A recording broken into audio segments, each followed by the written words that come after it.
Welcome to the Flora podcast, a place where we help you create a life you're excited about. Welcome back to the podcast. Today, we are going to talk about making space for integration for who you are becoming. If you're new to my channel and my podcast, welcome. I'm Flora Sage, and for over 25 years, I've been helping people like you align into a life or business that you are wildly obsessed with by helping you clear the 9 types of clutter that are keeping you from a life that you love. What are those 9 types of clutter? They are mental, spiritual, emotional, digital, financial, daily, body, process, and environmental clutter. Now today we are going to talk about clearing some of these types of clutter so that you can really shift into and align into a life that you know you are ready to start living.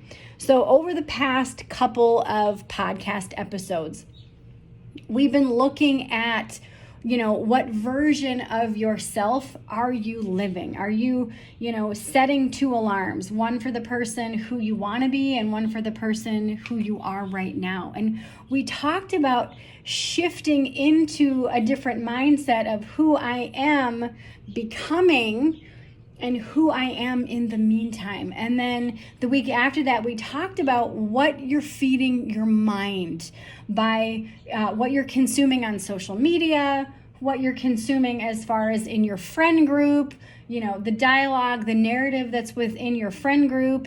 And today we're going to talk about making room for integration of all of these things. So I want you to think about who you are becoming, that version of yourself that you're becoming or that you want to become. And then I also want you to think about who you are in the meantime, basically who you are right now. And I want you to think about who you hang out with on a daily basis. This could be coworkers, this could be your partner or spouse, this could be your neighbors, your friends, whatever it is, whomever it is. And then I want you to think about what you consume on a daily basis. This is all forms of social media. This is podcasts. These are TikTok, Instagram, YouTube, Snapchat, Facebook, Pinterest, all the things. I also want you to think about what else you consume on a daily basis. What music do you listen to? What podcasts do you consume? What audiobooks do you listen to? Do you consume TV? Do you consume print materials like magazines or newspapers? Yes, people still consume hard print things. And I really want you to think about, when was the last time you just kind of played around with all of these things to see what it feels like to shift what it is that you consume and what it is that you do on a daily basis? What feels empowering for you? What feels good for you? What feels in flow? And also what feels forced and why you may feel that it feels forced. So how you do this is you literally just give yourself space to receive feedback from your mind and your body and your spirit. If you're constantly consuming, you're not giving rest to your senses. You're really not allowing your senses to rest because you are visually seeing things, you're hearing things. Many times when you're watching videos, especially if they're very sensational, you could feel visceral things in your body. It's okay to sit in silence. It's okay to sit in silence without your phone, without a TV in the background, without a video game going, without anything but your thoughts and the world around you. One of the ways you could do this is if you have a balcony or porch or backyard, just sit and just have a cup of coffee or a cup of tea or iced tea or lemonade or water, whatever your favorite beverage is. Just sit and just look at the world around you. Look at the trees, look at nature, look at the plains, look at the clouds, look at all the things around you and just notice. Just notice.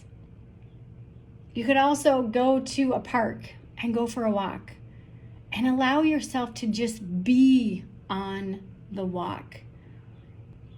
Notice all the stuff that's around you. Notice how it feels to be fully present. Let yourself daydream about that version of yourself that you're becoming.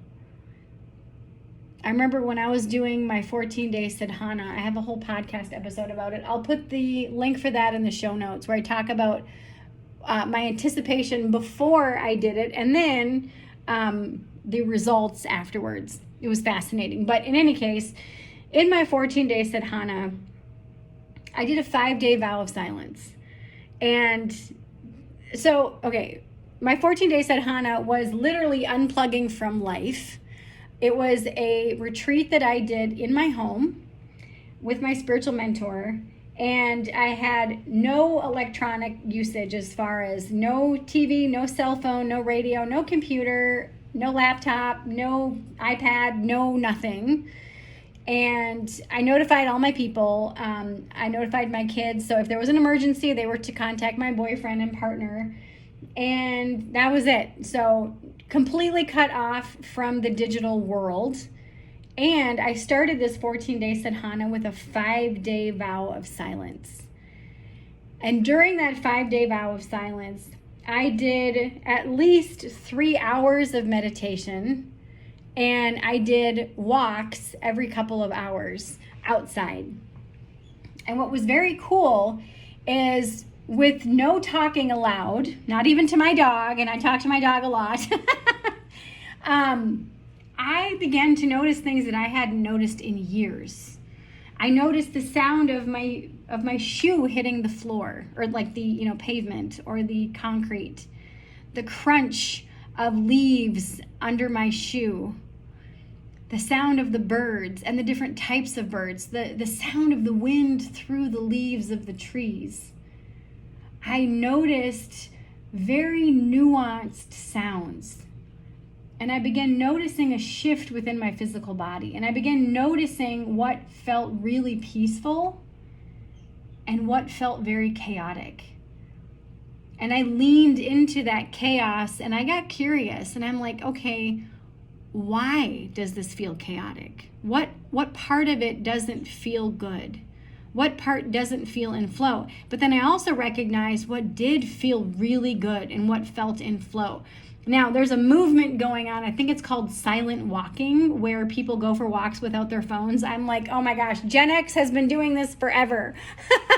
But there is something to it, is going for a walk or being with yourself without any stimulation, without any of the electronic or digital stimulation to the senses. Like, again, the audio book, the podcasts, the music, all the things, just giving yourself permission to just be.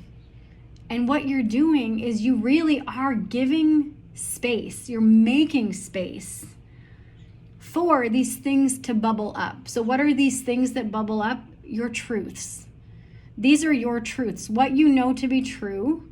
And you can go into these moments of silence or these times of just being with intention, or you can just say, I'm just going to sit in silence for 10 minutes and that's it. So it's really up to you as far as how you do this process, but you can go into it with intentionality of thinking about a specific thing. Like, I just want to understand more of what I really want to feel during each day.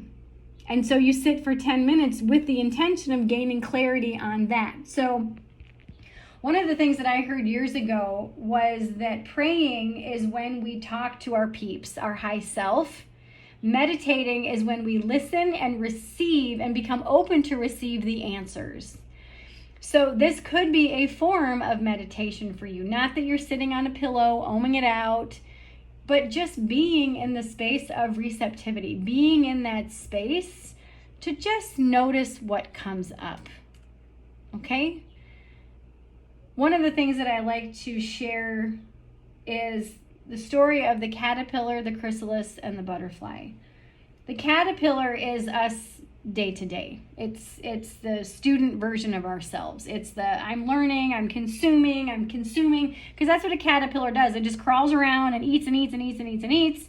And then all of a sudden it's like, whoo, I'm full. I am at my capacity. I am done. And you just want to retreat. So what happens is you go into this chrysalis, you go into this holding pattern, you go into this little cocoon of silence, of stillness. And a chrysalis, what happens is when a caterpillar goes into a chrysalis, it completely liquefies and restructures itself.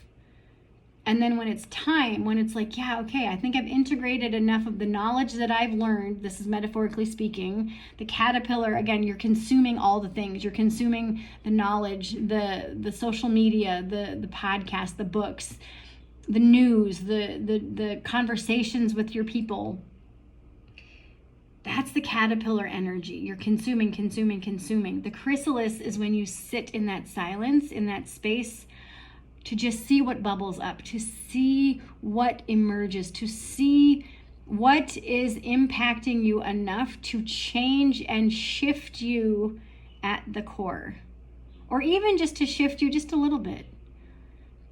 And then the butterfly emerges from that stillness, a new person or a new creature. It emerges having that wisdom from the chrysalis. It emerges with wisdom from its time in the chrysalis. So I want you to think about this. Your life, when you are consuming, you are that caterpillar. You're crawling around, consuming.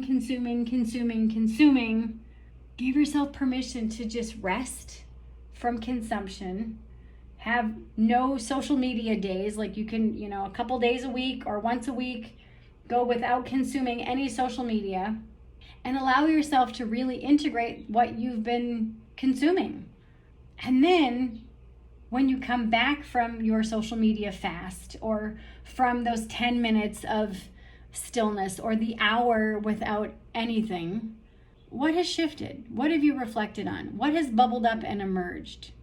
I often liken this to some of my clients who absolutely love consuming self-help, and they're consuming, and they're just like, what books do you recommend? And I'm like, well, what is your intention with your reading? And they're like, well, what do you mean?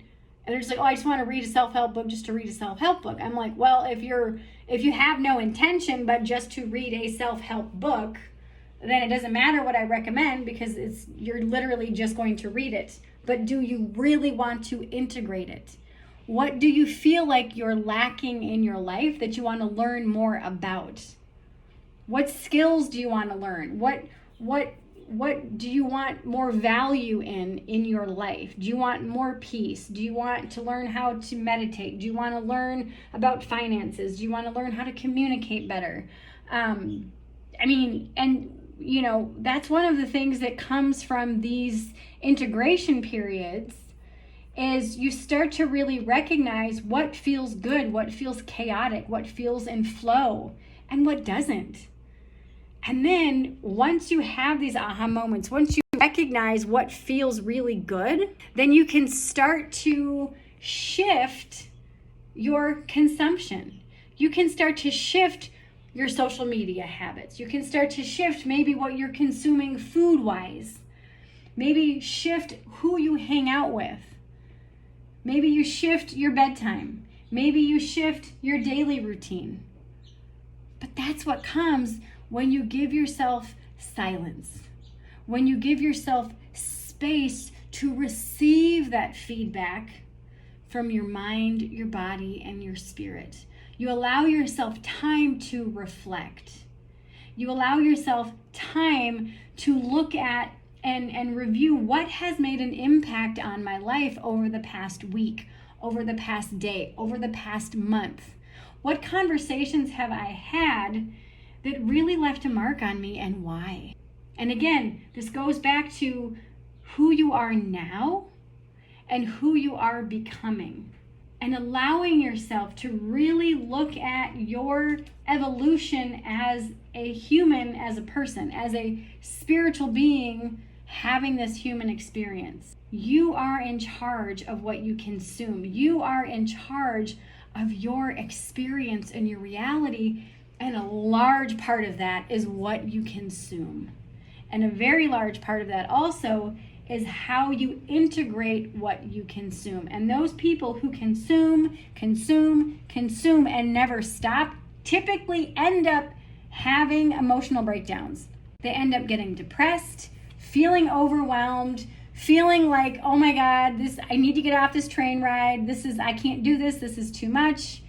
Many times they have panic attacks, they have anxiety, again, depression, all kinds of things. And if you're feeling like that, if you're feeling scattered, anxious, depressed, overwhelmed, this is your time, this is your signal, this is your permission slip to just take a break. Take a break from social media. Take a break from those people that make you feel like shit, or that make you feel overwhelmed, or make you feel less than. And give yourself space to sit in silence, without a phone, without a TV, without a video game, without anything but your thoughts. You can even grab your journal and just start free writing. And allow yourself to envision what would feel good for me to do today. What would feel good to have done today?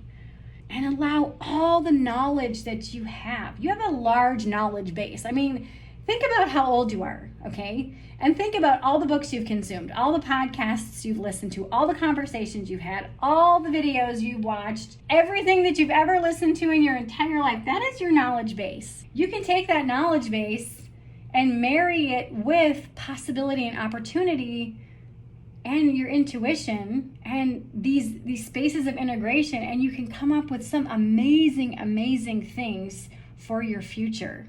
When you make space and you allow yourself to just see what bubbles up with curiosity and intention, the world is your oyster. The world is your oyster. Because then you can start to imagine a life that does feel in flow. You can start to imagine a life that does feel aligned with that version of yourself that you know you are becoming. If you want my help with this, click the Align Your Life link in the show notes. Let's talk. Remember, all it takes is a clear vision of where you are and where you want to be, and the willingness to take a 1-degree shift in that direction every single day to align into a life that you absolutely love. I hope this serves you today. I love you, and I will see you in the next episode.